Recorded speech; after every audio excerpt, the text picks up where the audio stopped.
Be good even when no one is around. Always choose what is good even when no one is looking. Ang mabuti pong pagkatao, nahuhubog yan sa ginagawa natin araw-araw. Lalong-lalo na kapag walang nakakakita. Amen? Ang kasabihan nga, character is who you are when you are in the dark. Kung sino ka sa dilim, ikaw talaga yan. Mayroon pong isang kwento tungkol sa isang mayaman na may-ari ng isang kumpanya. Siya po ay naghahanap na magiging CEO niya. Napakarami po nang nag-apply at pagkatapos po ng interview, na mga pagsusulit, natira na lang po 2 kandidato.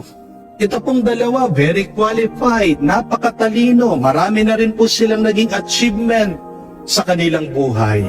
Pero nahihirapan po itong mayaman, sinong kanyang pipiliin dito sa dalawa.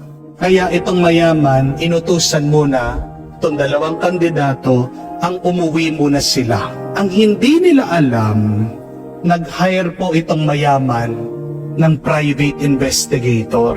Pinag-aralan yung buhay nitong dalawa, kung ano yung ginagawa nila araw-araw.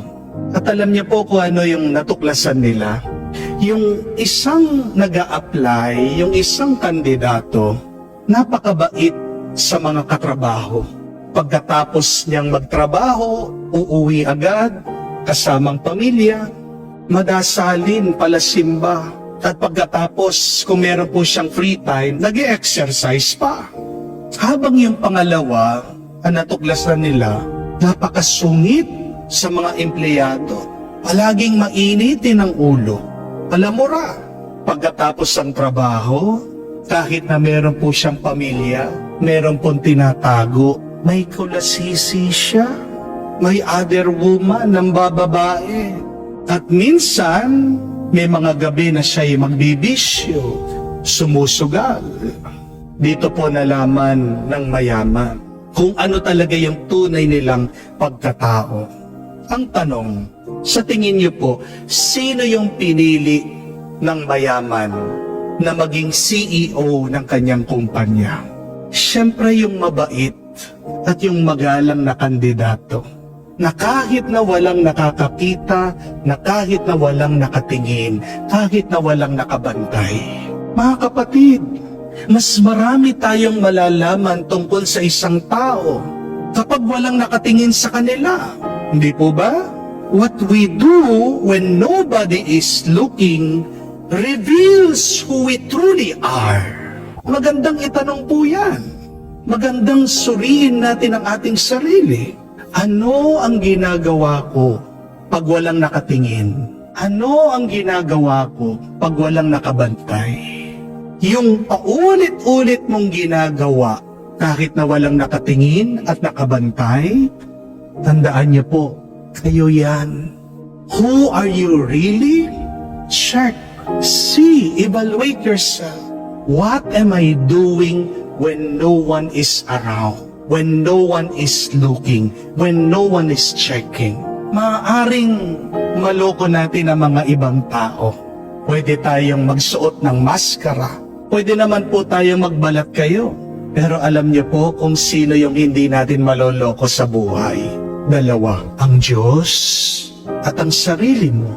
Remember that many times you can fool other people, but we can never fool God. We can never fool ourselves.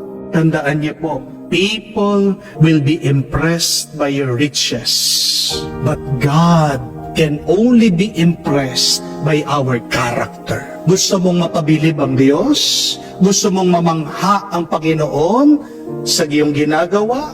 Umpisan mo, bigyan mo ng oras at panahon. Gawin mo pang mas mabuti ang iyong pagkatao. Tanong, saan daw po magandang mag-invest ngayon? Sa lupa? Sa alahas? Ginto? Silver? Sa stock market? Saan po? Bigyan ko po kayo ng advice.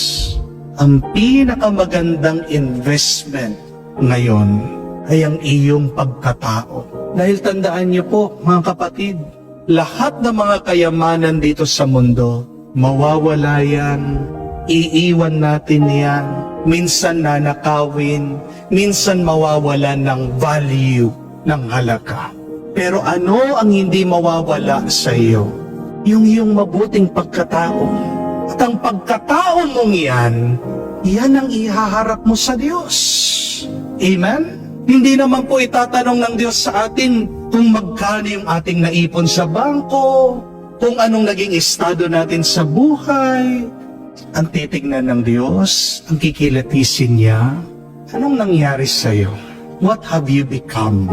Mga kapatid, kung gusto po natin malampasan, malabanan ang mga pagsubok, problema ng buhay na ito, umpisan natin bigyan ng pansin, palakasin at patatagin ang ating pagkatao. Your character will determine your destiny, your future. Amen? Your character will be your strength to overcome your problems and challenges. Dalawang paraan para palakasin natin ang ating pagkatao. Huwag niyo pong kakalimutan. Stop listening to the opinions of other people about you and start improving yourself daily with your choices. Be good even if no one is listening, even if no one is looking. Magdasal po tayo. Naway tulungan po tayo ng Diyos. Labanan ang masama at piliin natin ang mabuti kahit na walang nakakakita para maging mas ganap ang ating buhay at para tayo ay mapabilang sa kaharian ng Diyos.